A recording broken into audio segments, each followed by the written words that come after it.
Durante la Segunda Guerra Mundial, los cielos albergaban muchos peligros. Cuando un cohete alemán V-2 se precipitaba hacia el suelo, la muerte y la destrucción podían llegar sin avisar. El Oka, flor de cerezo, era un misil japonés impulsado por un cohete y guiado a mano hasta su blanco.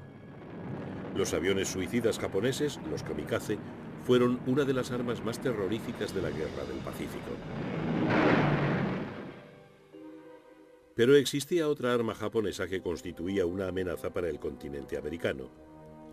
Globos cargados de bombas, impulsados por la corriente a través del Pacífico para llevar su carga mortífera desde Alaska a México. Estos globos bomba fueron quizás el artefacto secreto más extraño de la Segunda Guerra Mundial. En la mañana del 18 de abril de 1942, casi 6 meses después del comienzo de la guerra en el Pacífico, una fuerza especial norteamericana navegaba hacia Japón. Con un mar muy picado, despegaron del portaaviones Hornet 16 bombarderos B-25 del Ejército del Aire de Estados Unidos. Su objetivo principal era Tokio. Los bombarderos norteamericanos causaron escasos daños en la capital japonesa, pero el efecto psicológico de la incursión fue enorme. Uno de sus resultados indirectos fue la aceleración de los planes de una de las más insólitas campañas de la guerra, la primera ofensiva transoceánica de globos automáticos de la historia. Los norteamericanos habían demostrado que las islas japonesas eran vulnerables a los ataques a gran distancia. Los japoneses decidieron efectuar una ofensiva de represalia a mayor distancia aún.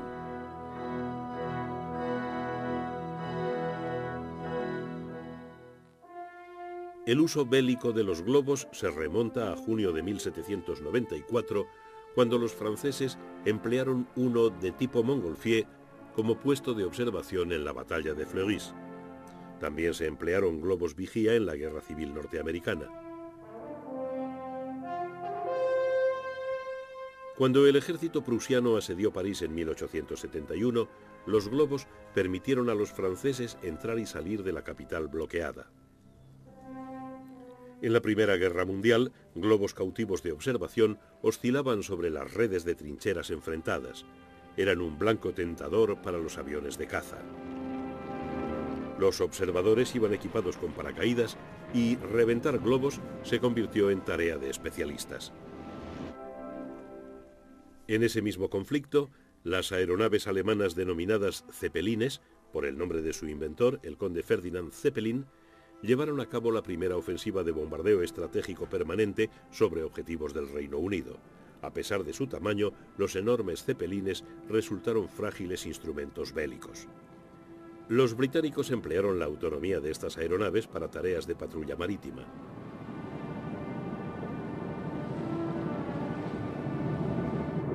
En la posguerra, los aeroplanos reemplazaron a estas naves como arma de largo alcance. Aún así, en el verano de 1939, poco antes del principio de la guerra, los alemanes emplearon una de estas aeronaves para observar la red de estaciones de radar de la costa meridional inglesa.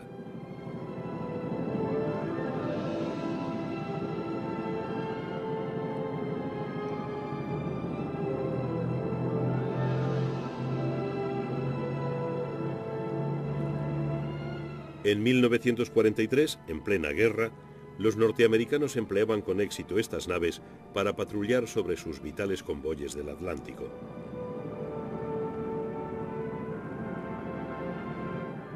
Sus objetivos eran las emboscadas jaurías de submarinos alemanes. Pero serían los japoneses quienes explotaran la idea de un globo no tripulado como arma ofensiva.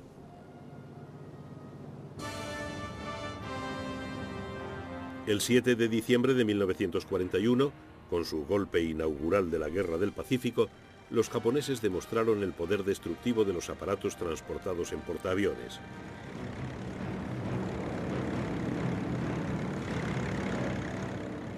Al cabo de un viaje de 2.500 millas desde aguas territoriales japonesas, Los portaaviones de la flota imperial enviaron a sus bombarderos de superficie y torpederos y a sus cazas de escolta hacia Pearl Harbor, la base hawaiana de la flota del Pacífico norteamericana a 375 kilómetros. Los japoneses lograron una sorpresa total. 7 acorazados norteamericanos resultaron hundidos o averiados.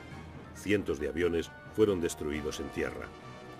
A pesar de ello, los japoneses comprendían que los ataques directos contra el continente americano eran poco menos que imposibles. Pearl Harbor se encontraba en mitad de la inmensidad del Pacífico. La tiranía de la distancia colocaba a Norteamérica más allá del alcance de los bombarderos japoneses. Los estragos de la guerra, que se habían abatido sobre las ciudades europeas y que pronto caerían sobre las del lejano oriente, no llegaron hasta las grandes ciudades norteamericanas. En los 8 meses de la batalla de Inglaterra, el bombardeo de Londres y otras ciudades y puertos causó la muerte de 40.000 civiles y la destrucción de más de 1 millón de viviendas.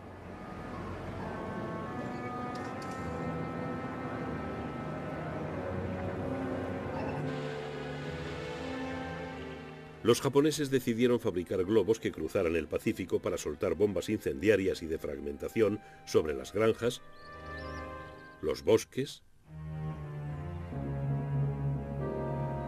y las ciudades. Pensaron que ello provocaría un efecto devastador sobre un público estremecido por Pearl Harbor y acostumbrado a creerse invulnerable a todo ataque enemigo. En los primeros 6 meses de la guerra, los japoneses se habían hecho con un imperio en el lejano oriente y en el Pacífico que dejaba en mantillas las conquistas del propio Hitler. Creyeron que su extensión disuadiría a los americanos de iniciar una campaña de reconquista.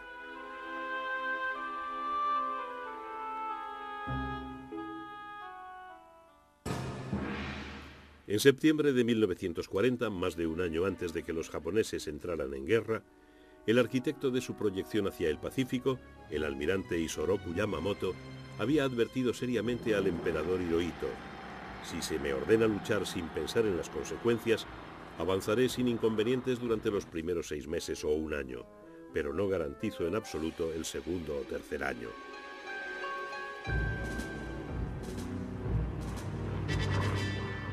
Yamamoto tenía razón.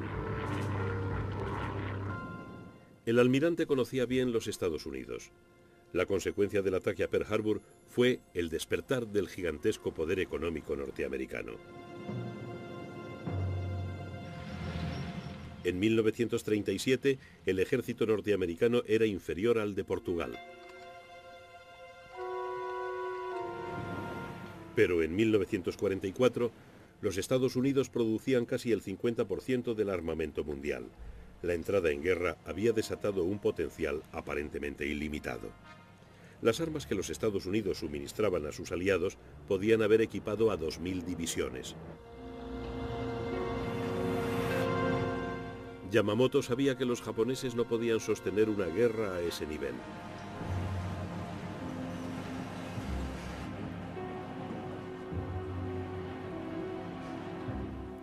El poder industrial norteamericano se aplicó a la campaña en las inmensidades del Pacífico, en donde el elemento fundamental no sería el acorazado, sino el portaaviones.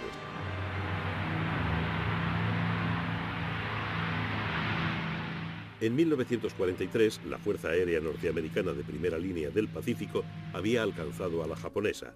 Un año después, era 3 veces mayor.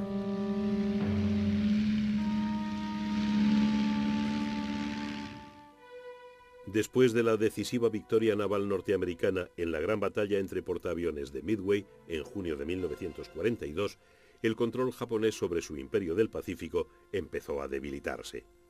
En el otoño de 1943, su perímetro había sido reducido a lo que el alto mando japonés denominaba área mínima de defensa.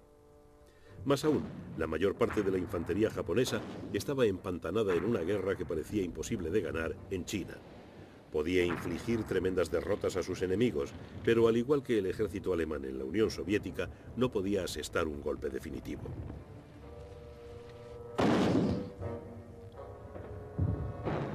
Los problemas del tiempo y la distancia acuciaban a los japoneses.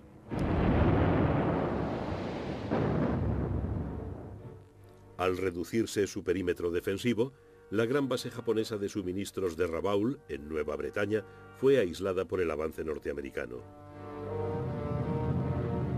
Los bombarderos americanos atacaron Rabaul.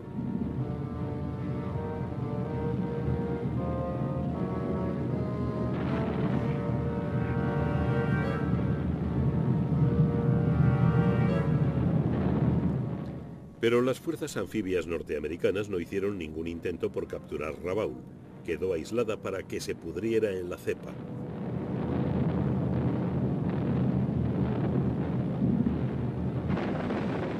En noviembre de 1943, los americanos habían desembarcado en Tarawa, una isla del archipiélago de las Marshall, en el Pacífico Central, 1000 millas al nordeste de Rabaul y en el límite extremo del perímetro defensivo japonés.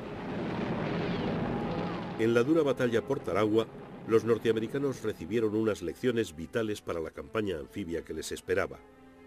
Uno de los objetivos clave de los norteamericanos era el conjunto de las Marianas, un trampolín para ataques aéreos sobre las islas japonesas. En el otoño de 1943, la flota americana del Pacífico había sufrido una transformación completa. El núcleo de sus veloces fuerzas aeronavales eran los nuevos portaaviones de la clase Essex, poderosamente armados y equipados con 100 aparatos. Las fuerzas especiales y las operaciones anfibias que arropaban iban apoyadas por gigantescos convoyes navales, algo para lo que la economía norteamericana de guerra estaba perfectamente adaptada. La estrategia de saltos de isla en isla por el Pacífico se sostenía sobre un colosal esfuerzo logístico.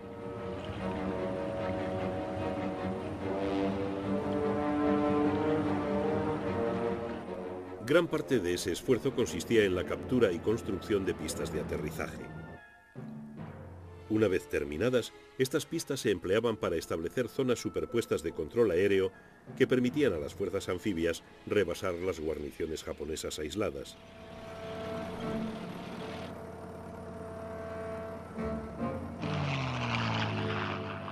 Poder aéreo y naval eran complementarios en el Pacífico.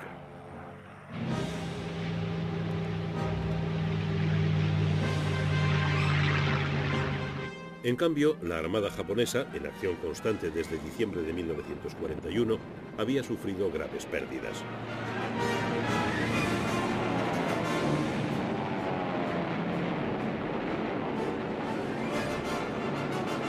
Sus portaaviones y sus mejores tripulaciones aéreas se habían consumido en esa guerra de desgaste.